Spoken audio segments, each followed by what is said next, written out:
The sky had turned black too early that day.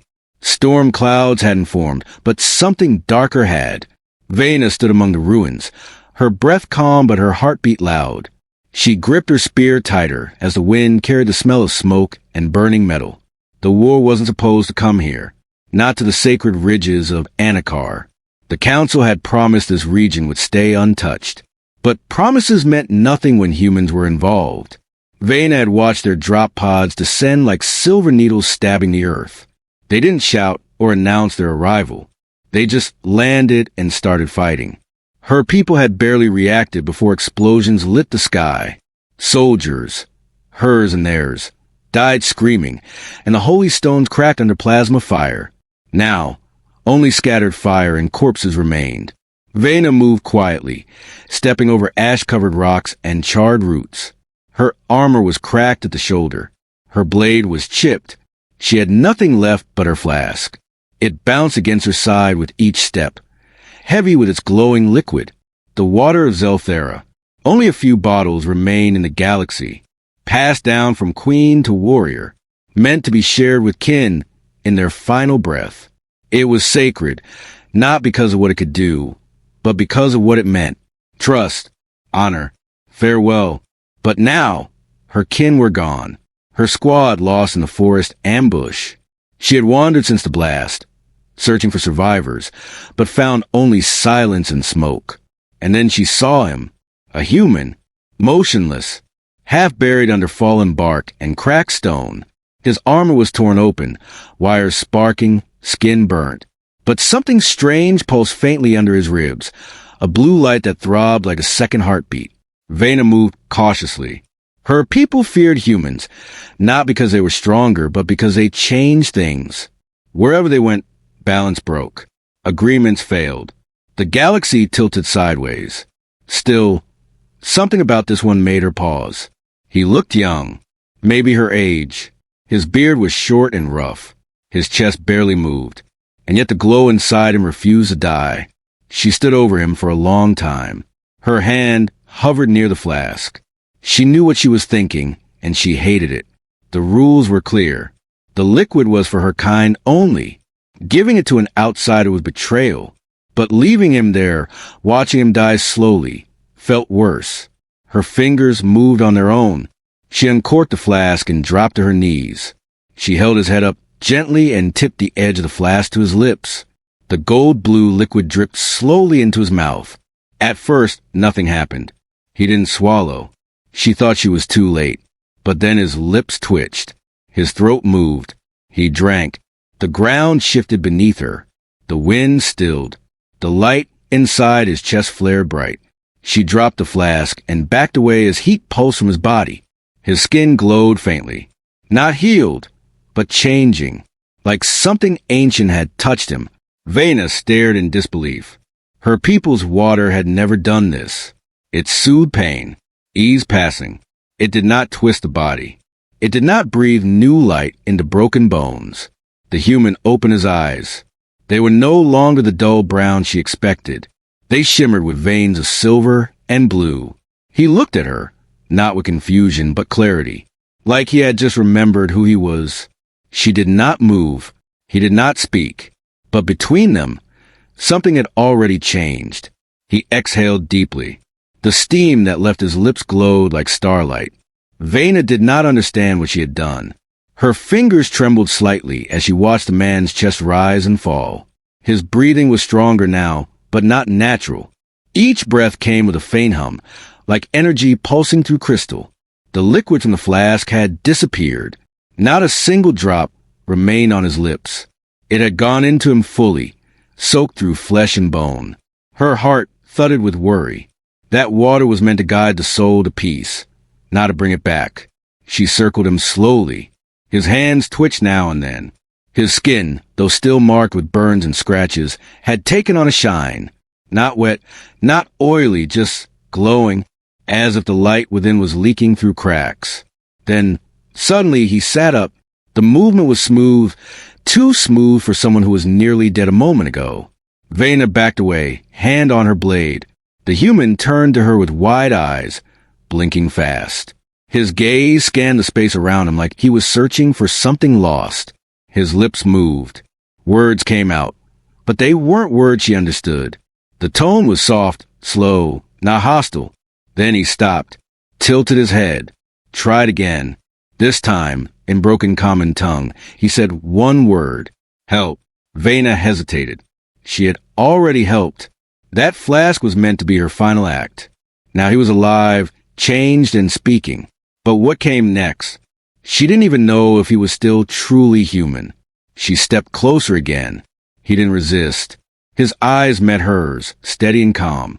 Whatever had happened to him, he was aware, awake, aware that something inside him was different. Where are you from? She asked. He opened his mouth, but paused. His brow furrowed.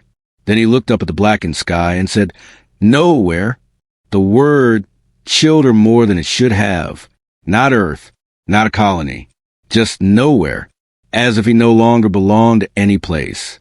She watched him touch his chest lightly. The glow under his skin pulsed faster for a moment, then slowed again. She reached for the flask, now empty and dry. Not even a trace of moisture remained inside. Her fingers tightened around it. She was not supposed to feel regret. But something deep inside whispered that a rule had been broken beyond repair. The man stood up slowly.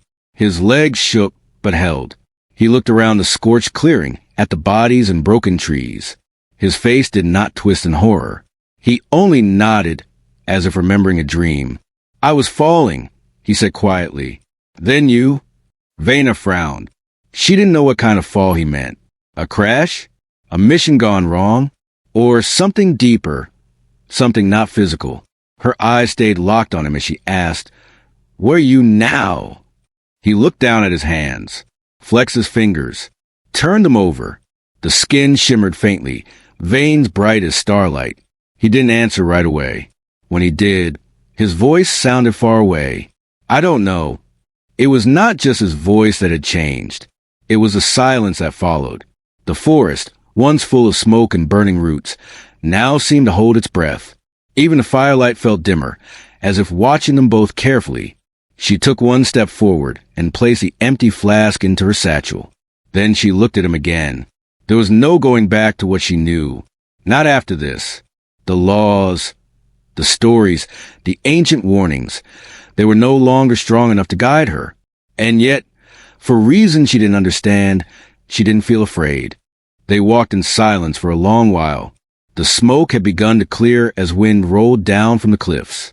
Ash stirred with every step they took.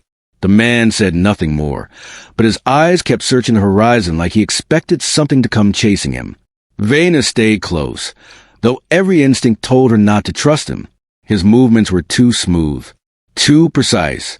The way he tilted his head, the way he blinked slowly, all felt slightly off, as if his body remembered how to be human, but his soul no longer belonged to that shape. They reached a broken transport pod, half sunk in the blackened soil. Its hull was torn open. Sparks fizzled from its shattered core. The man stopped beside it and crouched. He ran his hand gently over the metal, as if recognizing it. But there was no sadness in his face. No memory. Just curiosity. Vena stepped closer. Is this yours? She asked. He nodded, but slowly. Then he looked up at the sky, his glowing veins pulsing gently. I think it was, he said. Before. Before what? She wondered. Before the crash? Before the water? Before he changed? The questions circled in her head, like predators waiting to pounce. But she held them back for now. She examined the wreckage. Inside were shredded seats, a crush panel, and blood. Human blood. She found a nameplate, partially melted, but it ended in Win. She held it up for him to see. He looked at it. A flicker of emotion crossed his face. Something like pain, but quieter. Baldwin, he whispered. That was my name. She held on to that name. It was something real. Something that still connected him to the man he once was. You're Baldwin, she said softly. Do you remember what happened? He stood up, eyes locked on the twisted wreck. Not clearly, he replied. Only moments. Training. Running. Fire. Then falling. And now this. Vena felt the weight of it settle in her chest. He was not a soldier anymore. Not truly. The war had taken that. The water had taken more. She wondered how much of Baldwin still lived inside, whatever he had become. Suddenly, he turned to her. "You saved me," he said. "That water. It changed me." "What is it?" Vena hesitated. Her fingers brushed the empty flask in her satchel. "It's sacred," she said. "Drawn from the spring of Zelthera. It's meant to comfort the dying. Not heal. Not transform." His brow furrowed. "Then why did it do this to me?" "I don't know," she admitted. "No one has ever given it to a human." They stood in silence again. Around them, the world felt still, like time itself was waiting to see what came next. Baldwin raised his hand and stared at the glowing pattern under his skin. "It's not just healing," he said. "It's rewriting." "Rewriting what?" she asked. He looked at her, and for the first time, there was fear in his eyes. "Me?" That one word sank deep into her bones. Not just fear of change, but fear of forgetting who he was. She stepped closer, almost without thinking, and placed a hand on his shoulder. His skin was warm, but not like before. It was vibrant, charged with quiet energy. "We'll figure it out," she said. They moved away from the crash site, following the ridge trail that led toward the deeper valley. Vena knew the terrain well. She had trained here during her early warrior trials. Now the place felt distant, change hollow beneath the weight of what she had done. Baldwin walked beside her, quiet but alert. He touched the trees as they passed, his fingertips grazing bark like he was reading the memories hidden inside. Every time his hand met the surface of something old, the glow under his skin would hum slightly brighter. She pretended not to notice at first, but when even the broken stones began to vibrate near him, she stopped walking and turned. "You're affecting everything," she said. He didn't look surprised. "I feel it too," he answered. "Like the world is listening to me. Like it knows I've changed." "That's not normal," she said. "Not even for us." Baldwin looked at his hand again, then clenched it slowly. "I'm scared of what I'll become." Her voice softened. "You're not alone." The sun peeked through the clouds, but its light did not touch him the same way it did before. Shadows bent oddly around his body. The wind curved toward him, like threads drawn to a magnet. The change was growing, and they both knew it. They reached a narrow cave hidden beneath a slanted rock face. Vena ducked inside first, checking for safety. The chamber was small but dry. It would be enough for rest. She gestured for him to enter. He sat with his back against the cool stone, legs stretched, eyes half shut. "It's strange," he murmured. "My body feels rested. My mind doesn't." She placed a small fire crystal in the center and activated it. A soft blue flame filled the cave with warmth and low light. She sat across from him, knees hugged close to her chest. "What's the last thing you remember before I found you?" she asked. He stared into the flame. Voices. Screaming. A name, mine. And pain. Not from the crash. From inside. She nodded. "The transformation?" "Maybe," he whispered. "Or something else. Something older." She studied him again. He looked human, but every minute that passed added a layer of distance between what he was and what he now seemed to be. She wondered if his mind would be the last to change, or the first to vanish. "I'm not the only one," Baldwin said suddenly. Her eyes narrowed. "What do you mean?" "I saw others," he said, "before I blacked out. In the facility. They were testing something, using energy drawn from old ruins. Alien tech, your kind might call it. But it responded to me." "Why?" He shook his head. "I don't know, but I think it chose me. Or maybe I triggered something by accident." The fire cracked softly. Vena glanced at the flask in her satchel again. If that sacred water had reacted with something already inside him, it could explain the rapid changes. But if the energy he described was older, deeper, then the water may have awakened more than just life. "We need to find the ruins," she said. "If they use something ancient, we need to understand it." Baldwin nodded. "But we must move fast. If I change too much, I won't be able to go near it. I can feel it pulling already." She stood slowly and walked to the cave entrance. The stars had begun to show in the evening sky. Each one seemed brighter, sharper, like they too were watching this moment unfold. She turned back to him. "Then we start tomorrow," she said. The morning mist wrapped the forest in a soft veil as Vena led Baldwin deeper into the valley. The trees grew denser here, older, their roots exposed like fingers clawing at time. Her boots crushed wet leaves as they moved along a path only the elders remembered. Baldwin said little. His skin now glowed even in daylight, not brightly, but enough to be noticed. Small lights pulsed beneath the veins in his neck and arms. Birds avoided the trees above him. Insects stopped buzzing when he passed.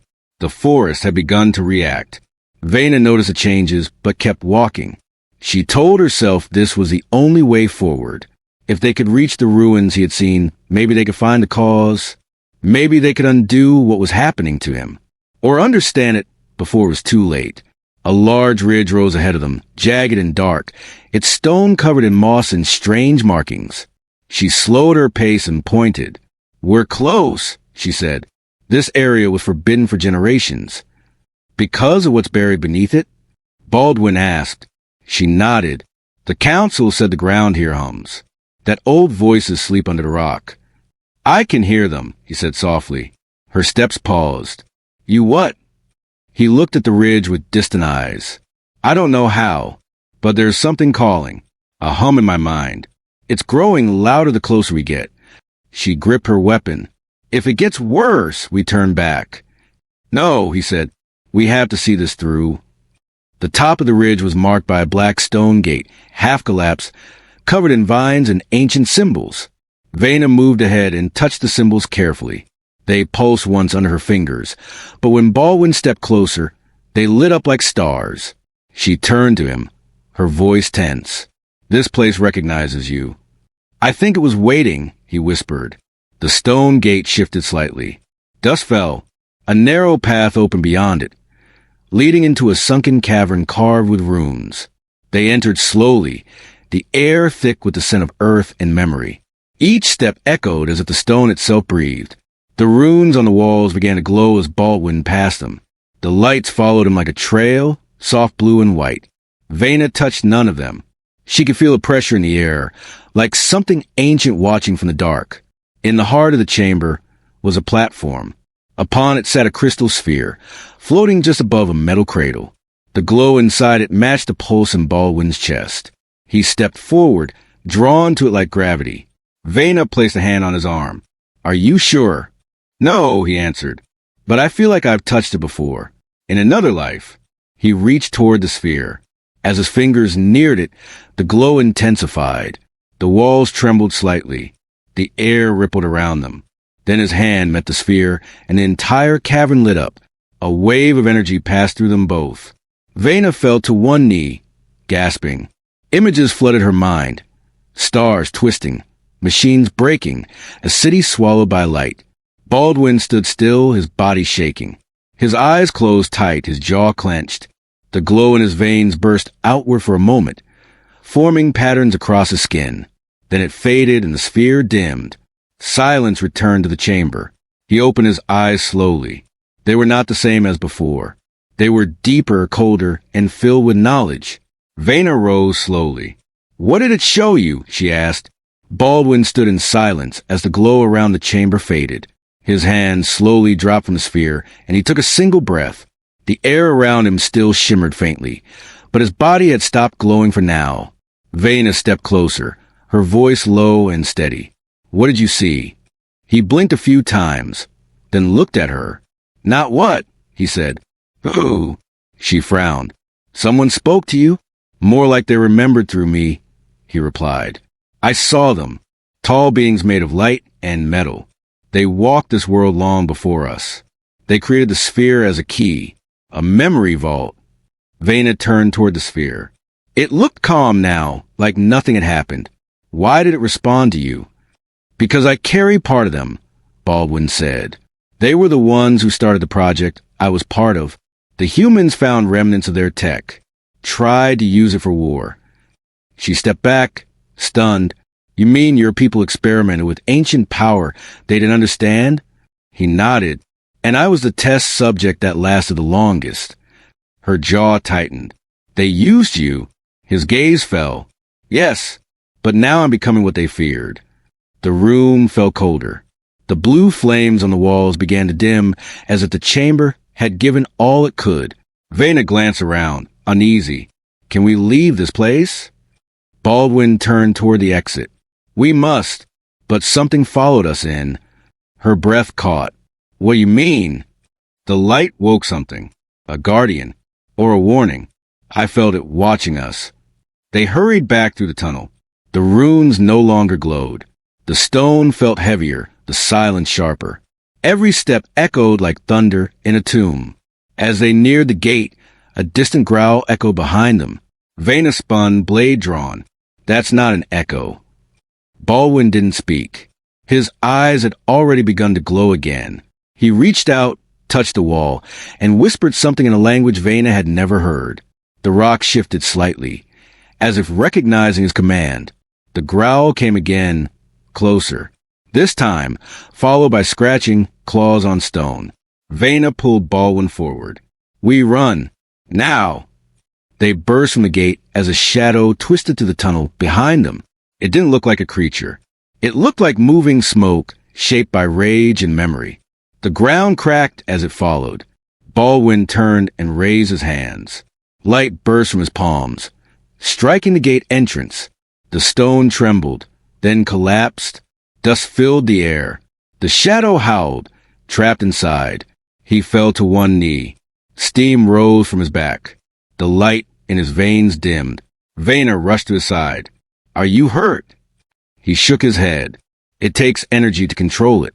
The more I use, the more it changes me. She helped him stand. Then we use it only when we must. They moved down the ridge in silence, hearts pounding. The forest felt darker than before. Even the birds refused to sing. Whatever had been down there, it hadn't wanted to be disturbed. As they walked, Vena looked at Baldwin again. He was breathing hard but steady, his body stronger than it had been, but less familiar. The light had returned to his skin, faint but constant. She didn't know how long he could hold on to who he was. They camped that night under the twisted branches of a giant hollow tree. Vena built the fire carefully, using dried vines and firestones.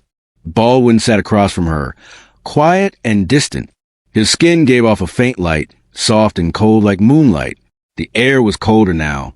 The wind had changed. It carried the scent of metal and something old. Vena kept glancing at Baldwin, noting the way his eyes glowed even when the fire dimmed. He hadn't spoken since they left the ruins. She handed him a wrap ration. Eat. You need strength. He looked at it for a moment, then placed it aside. I'm not hungry. You still need fuel, she said. I don't burn food anymore, he replied. The words hit her harder than she expected. She sat back slowly, watching the veins in his hands shimmer. Then what do you burn? I don't know, he said. But it's not hunger that drives me now. It's something else.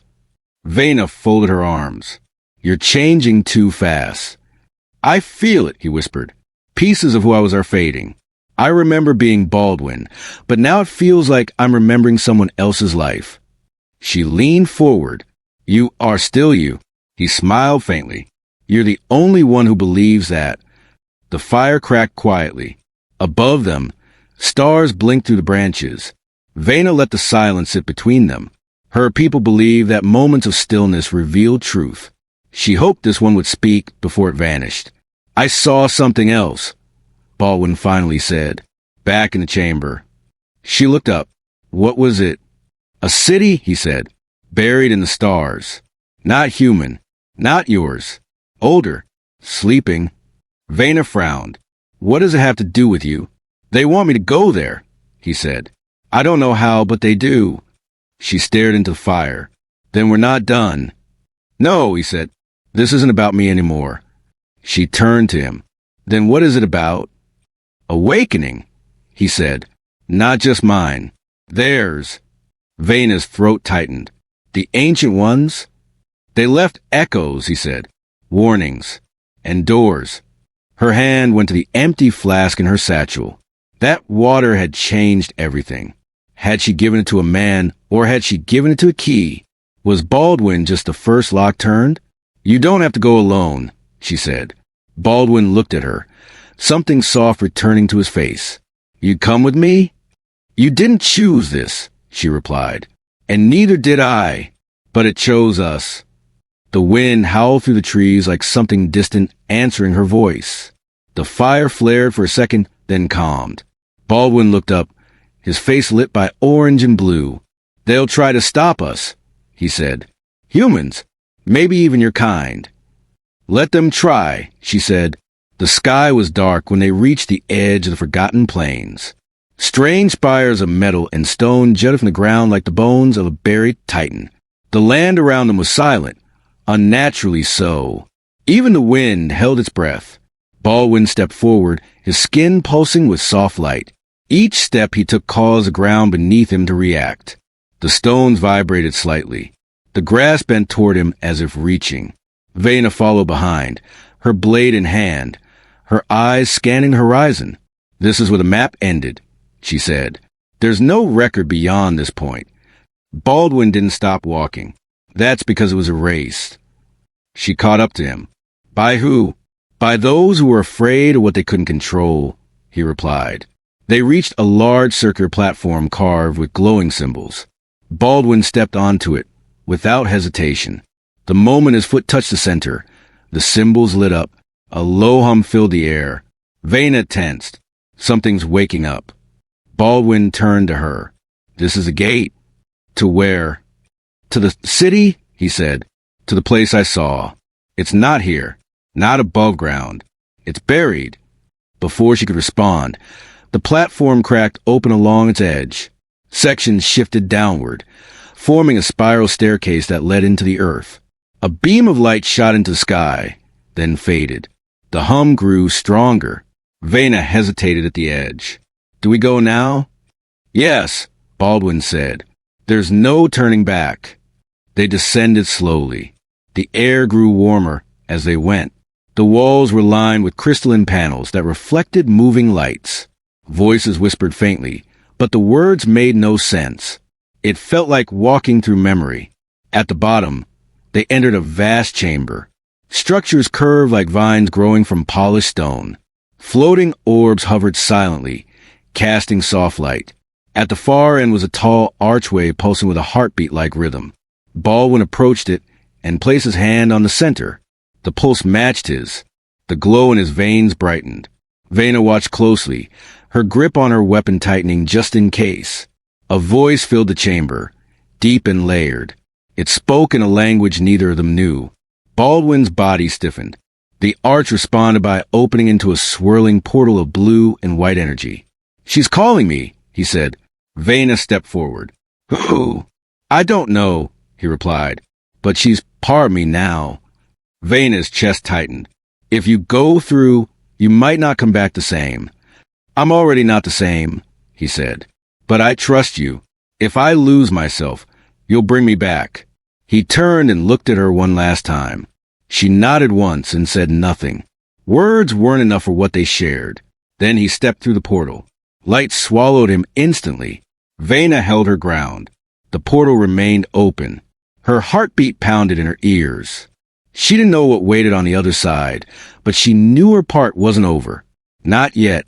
She followed him into the light without hesitation. Light surrounded her as she stepped through the portal. There was no wind, no heat, no sensation of falling. Only silence and brightness.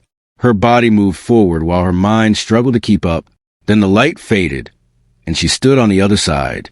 It was a city of silence and stars. Towering spires floated above crystal lakes that shimmered like galaxies. The air was thick with memory.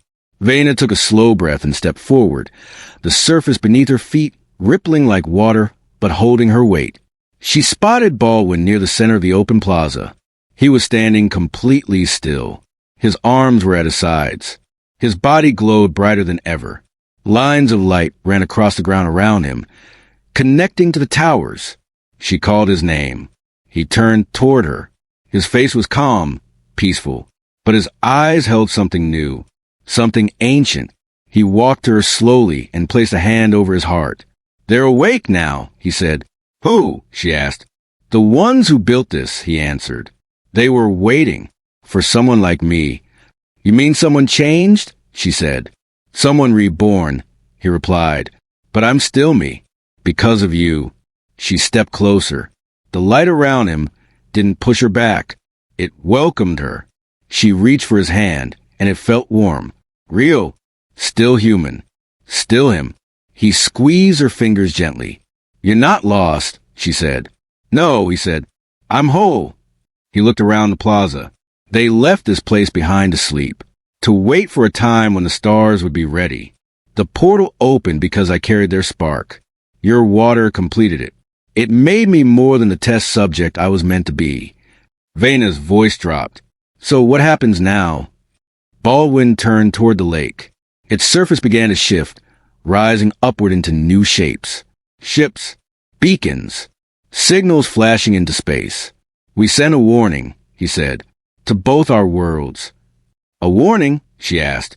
They've stirred, he said, and others will follow. Powers older than empires. They will come looking. Earth won't be ready, and neither will your kind. She stepped beside him. Then we prepare. He looked down at their joined hands. I want to stay myself, as long as I can. Then don't walk alone, she said. Let me walk beside you. He smiled. Always. Together, they turned and walked toward the rising structures. The city pulsed with life now.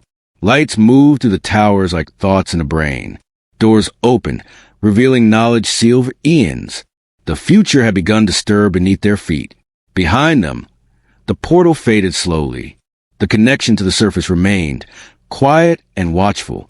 Somewhere far above, the stars began to shift, as if recognizing that something long forgotten had awakened once more. He had been a soldier. She had been a guardian. But now, they were both something else entirely. The ancient city had chosen them.